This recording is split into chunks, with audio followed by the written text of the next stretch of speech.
جو شخص وصیت کو سننے کے بعد بدل ڈالے تو اس کے بدلنے کا گناہ انہی لوگوں پر ہے جو اس کو بدلیں، اور بے شک خدا سنتا جانتا ہے۔ اگر کسی کو وصیت کرنے والے کی طرف سے کسی وارث کی طرفداری یا حق تلفی کا اندیشہ ہو تو اگر وہ وصیت کو بدل کر وارثوں میں صلح کرا دے تو اس پر کچھ گناہ نہیں، بے شک خدا بخشنے والا اور رحم والا۔ مومنو، تم پر روزے فرض کیے گئے ہیں جس طرح تم سے پہلے لوگوں پر فرض کیے گئے تھے تاکہ تم پرہیزگار بنو۔ روزوں کے دن گنتی کے چند روز ہیں، تو جو شخص تم میں سے بیمار ہو یا سفر میں ہو تو دوسرے دنوں میں روزوں کا شمار پورا کر لے۔ اور جو لوگ روزہ رکھنے کی طاقت رکھیں لیکن رکھے نہیں، وہ روزے کے بدلے محتاج کو کھانا کھلا دیں۔ اور جو کوئی شوق سے نیکی کرے تو اس کے حق میں زیادہ اچھا ہے، اور اگر سمجھو تو روزہ رکھنا ہی تمہارے حق میں۔ روزوں کا مہینہ رمضان کا مہینہ ہے جس میں قرآن اول نازل ہوا، جو لوگوں کا رہنما ہے اور جس میں ہدایت کی کھلی نشانیاں ہیں، اور جو حق و باطل کو الگ الگ کرنے والا ہے۔ تو جو کوئی تم میں سے اس مہینے میں موجود ہو چاہیے کہ پورے مہینے کے روزے رکھے، اور جو بیمار ہو یا سفر میں ہو تو دوسرے دنوں میں رکھ کر ان کا شمار پورا کر لے۔ خدا تمہارے حق میں آسانی چاہتا ہے اور سختی نہیں چاہتا، اور یہ آسانی کا حکم ہے اس لیے دیا گیا ہے کہ تم روزوں کا شمار پورا کر لو،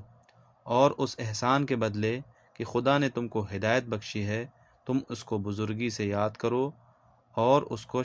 اور اے پیغمبر، جب تم سے میرے بندے میرے بارے میں دریافت کریں تو کہہ دو کہ میں تو تمہارے پاس ہوں، جب کوئی پکارنے والا مجھے پکارتا ہے تو میں اس کی دعا قبول کرتا ہوں۔ تو ان کو چاہیے کہ میرے حکموں کو مانیں اور مجھ پر ایمان لائیں تاکہ نیک رستہ۔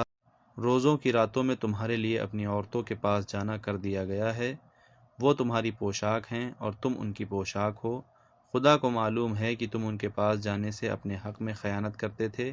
سو اس نے تم پر مہربانی کی اور تمہاری حرکات سے درگزر فرمائی۔ اب تم کو اختیار ہے کہ ان سے مباشرت کرو، اور خدا نے جو چیز تمہارے لیے لکھ رکھی ہے یعنی اولاد، اس کو خدا سے طلب کرو،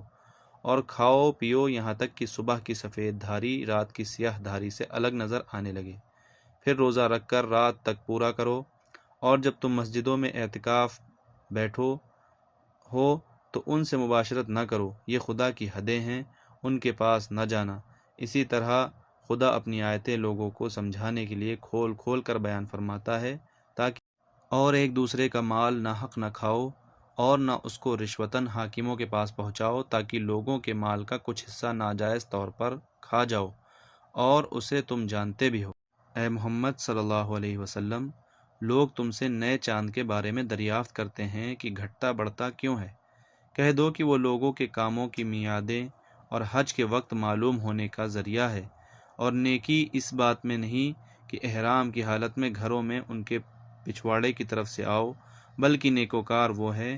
جو پرہیزگار ہو، اور گھروں میں ان کے دروازوں سے آیا کرو اور خدا سے ڈرتے رہو تاکہ نجات۔ اور جو لوگ تم سے لڑتے ہیں تم بھی خدا کی راہ میں ان سے لڑو، مگر زیادتی نہ کرنا کہ خدا زیادتی کرنے والوں کو دوست نہیں رکھتا۔